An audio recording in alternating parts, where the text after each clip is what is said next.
The fact that Muhammad sallallahu alayhi wasallam could simply speak of personalities across cultures, like Abraham and Joseph and Jesus and Moses and Dhul Qarnayn and others like them with such detail was inexplicable. You know, an uninformed person could argue that none of this history is remarkable at all, and it could simply be that Muhammad sallallahu alayhi wasallam was spoon-fed from some Bible scholar or some lost manuscript.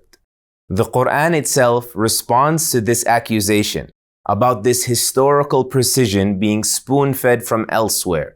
Allah says, "And we certainly know, O Muhammad sallallahu alayhi wasallam, that some of them are saying, he got it from another human being. Say to them, O Muhammad, this source that you accuse him of taking from is a foreign source. It is a different language. And yet this Qur'an is one that is clear and pure in its Arabic."